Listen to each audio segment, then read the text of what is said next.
नमस्कार साथियों। कभी हार ना मानने की आदत एक दिन आपको बड़ी जीत दिलाएगी। तो चलिए आज का सफ़र आपके साथ शुरू करते हैं। आज आपको आधुनिक भारत से संबंधित कुछ प्रश्न करवाते हैं। भारत छोड़ो आंदोलन की शुरुआत कब हुई थी? याद रखना 8 अगस्त 1942 में हुई थी। भारत छोड़ो आंदोलन के समय वायसराय कौन थे? बताओ भाई कौन थे? तो याद रखना लॉर्ड लिनलिथगो वायसराय थे। जब भारत छोड़ो आंदोलन हुआ था तब लॉर्ड लिनलिथगो वायसराय थे। सविनय अवज्ञा आंदोलन की शुरुआत किसके कार्यकाल में हुई? बताओ भाई, जो सविनय अवज्ञा आंदोलन है इसकी शुरुआत लॉर्ड इरविन के कार्यकाल में हुई थी। आगे बढ़ते हैं। जितने भी प्रश्न आपको करवा रहा हूँ सभी आपके लिए बड़े महत्वपूर्ण हैं। कैबिनेट मिशन कब आया था? बताओ ये जो कैबिनेट मिशन है ये कब आया था? तो याद रखना 1946 में आया था। कब आया था? 1946 में आया था। किस योजना के अनुसार भारत और पाकिस्तान दो अलग देश बना दिए गए? वो कौन सी योजना थी भाई? जल्दी जल्दी से आंसर बताओ। तो याद रखना माउंटबेटन योजना है। माउंटबेटन योजना के अनुसार भारत और पाकिस्तान दो अलग अलग देश बना दिए गए। भारत और पाकिस्तान के मध्य कौन सी रेखा है? बताओ भारत और पाकिस्तान के मध्य कौन सी रेखा है? जल्दी से आंसर बताओ भाई कौन सी रेखा है? तो याद रखना रेड क्लिफ रेखा है। कौन सी है वो? रेड क्लिफ रेखा है। महात्मा गांधी के गुरु कौन थे? बताओ भाई महात्मा गांधी के गुरु जो हैं वो कौन थे? जल्दी जल्दी से आंसर बताओ भाई कौन थे भाई? तो याद रखना गोपाल कृष्ण गोखले थे। कौन थे? गोपाल कृष्ण गोखले ये महात्मा गांधी के गुरु थे। वर्ष 1921 में विश्व भारती विश्वविद्यालय की स्थापना किसने की थी? बताओ भाई किसने की थी? तो याद रखना भाई रविंद्रनाथ टैगोर ने की थी। किसने की थी? रविंद्रनाथ टैगोर ने की थी। आगे बढ़ते हैं। पश्चिम बंगाल में शांति निकेतन की स्थापना किसने की थी? बताओ जो पश्चिम बंगाल में शांति निकेतन की स्थापना हुई है यहाँ पर स्थापना किसने की थी? तो याद रखना रविंद्रनाथ टैगोर ने की थी। किसने की थी? रविंद्रनाथ टैगोर ने। स्वतंत्र भारत का अंतिम वायसराय तथा पहला गवर्नर कौन था? बताओ स्वतंत्र भारत है इसका जो अंतिम वायसराय और पहला गवर्नर कौन था? तो याद रखना लॉर्ड माउंटबेटन जो हैं ये अंतिम वायसराय और पहले गवर्नर थे। स्वतंत्र भारत का प्रथम भारतीय गवर्नर कौन था? बताओ प्रथम भारतीय गवर्नर पूछ रहे हैं। तो याद रखना प्रथम भारतीय गवर्नर जो हैं वो राजगोपालाचारी थे। कौन थे वो? राजगोपालाचारी थे। अलग पाकिस्तान बनाने की मांग कब उठी थी? बताओ ये पाकिस्तान जो है ये अलग बने, बताओ ये वाली मांग कब उठी थी? तो याद रखना 1940 में। कब उठी थी? 1940 में।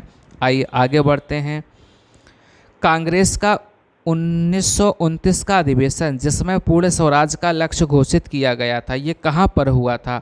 बताओ भाई 1929 का अधिवेशन कहाँ पर हुआ था? तो बताओ भाई ये अधिवेशन कहाँ हुआ था? जल्दी जल्दी से आंसर बताओ। ये काफ़ी महत्वपूर्ण है। याद रखना ये अधिवेशन लाहौर में हुआ था। गांधी इरविन समझौता जो 5 मार्च 1931 को हुआ था ये किससे संबंधित है? बताओ ये किससे संबंधित है? तो याद रखना सविनय अवज्ञा आंदोलन से संबंधित है। किससे है? सविनय अवज्ञा आंदोलन से। गांधी जी दक्षिण अफ्रीका में कितने वर्ष रहे थे? बताओ भाई गांधी जी जो हैं दक्षिण अफ्रीका में कितने वर्ष रहे थे? तो याद रखना 21 वर्ष रहे थे। कितने वर्ष रहे थे? 21 वर्ष रहे थे। आगे बढ़ते हैं। किस आंदोलन में महात्मा गांधी ने भूख हड़ताल को किस आंदोलन में महात्मा गांधी ने भूख हड़ताल को एक हथियार के रूप में पहली बार प्रयोग किया था? तो वो था 1918 का अहमदाबाद मिल मजदूर आंदोलन था। वहीं पे इन्होंने किया था। जलियांवाला बाग हत्याकांड के समय भारत का गवर्नर या वायसराय कौन था? बताओ जब जलियांवाला बाग हत्याकांड हुआ था उस समय भारत के गवर्नर या वायसराय कौन थे? तो याद रखना उस समय चेम्सफोर्ड थे। कौन थे उस समय? चेम्सफोर्ड थे। भारत में साइमन कमीशन का बहिष्कार का मुख्य कारण क्या था? बताइए जब साइमन कमीशन का बहिष्कार हुआ था उसका मुख्य कारण क्या था? तो उसका मुख्य कारण ये था कि उसमें सभी सदस्य अंग्रेज थे। कौन से थे भाई? सभी सदस्य थे वो अंग्रेज थे। जलियांवाला बाग हत्याकांड के बाद किस आयोग की नियुक्ति हो गई थी? बताओ भाई जब यह हत्याकांड हो चुका था तो कौन से आयोग की नियुक्ति की गई थी? तो वो आयोग था हंटर आयोग। कौन था वो? हंटर आयोग। आगे बढ़ते हैं। वर्ष 1928 में हिंदुस्तान सोशलिस्ट रिपब्लिकन एसोसिएशन की स्थापना कहाँ हुई थी? बताओ भाई, कहाँ हुई थी इसकी स्थापना? वर्ष तो पता है 1928 में, लेकिन याद रखना दिल्ली में हुई थी और जो फिरोज शाह कोटला है वहाँ पर हुई थी। आगे बढ़ते हैं। 1932 में कौन सा गोलमेज सम्मेलन हुआ था? बताओ 1932 में कौन सा गोलमेज सम्मेलन हुआ था? तो याद रखना 1932 में तीसरा हुआ था। कौन सा हुआ था? तीसरा गोलमेज सम्मेलन हुआ था। आइए आगे बढ़ते हैं। पूना पैक्ट कब हुआ था? बताओ ये जो पूना पैक्ट समझौता है, बताओ ये कब हुआ था? जल्दी जल्दी से आंसर बताते रहो, सभी प्रश्न बड़े महत्वपूर्ण हैं। याद रखना पूना पैक्ट 1932 में हुआ था। कब हुआ था? 1932 में। पूना पैक्ट किसके मध्य हुआ था? बताओ ये किसके मध्य हुआ था?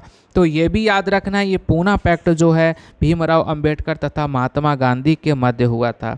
कब हुआ था? 1932 में, और भीमराव अंबेडकर और महात्मा गांधी के मध्य हुआ था। करो या मरो का नारा किसने दिया था? तो ये नारा महात्मा गांधी ने दिया था। किसने दिया था? महात्मा गांधी ने। ये तो आप सबको पता ही होगा। गांधी जी का जन्म कब हुआ था? चलिए आप ये आंसर जल्दी जल्दी से बताएंगे, और ऐसे नहीं कमेंट बॉक्स में छाप के बताएंगे। बताओ गांधी जी का जन्म कब हुआ था? तो याद रखना 2 अक्टूबर 1869 में हुआ था। गांधी जी ने पहला सत्याग्रह कब किया? बताओ गांधी जी ने पहला सत्याग्रह कब किया है? तो जब इनकी दक्षिण अफ्रीका से वापसी हो गई थी, यानी 1906 में किया था। गांधी जी ने पहला सत्याग्रह 1906 में किया था। सत्य के साथ मेरे प्रयोग आत्मकथा किसकी है? बताओ सत्य के साथ मेरे प्रयोग, ये आत्मकथा किसकी लिखी हुई है? तो याद रखना महात्मा गांधी ने। किसने है? ये आत्मकथा महात्मा गांधी ने लिखी है। किसे बिहार के गांधी के रूप में जाना जाता है? तो राजेंद्र प्रसाद को बिहार के गांधी के रूप में जाना जाता है। चलिए आज का सफ़र यहीं तक। आप सभी का बहुत बहुत धन्यवाद।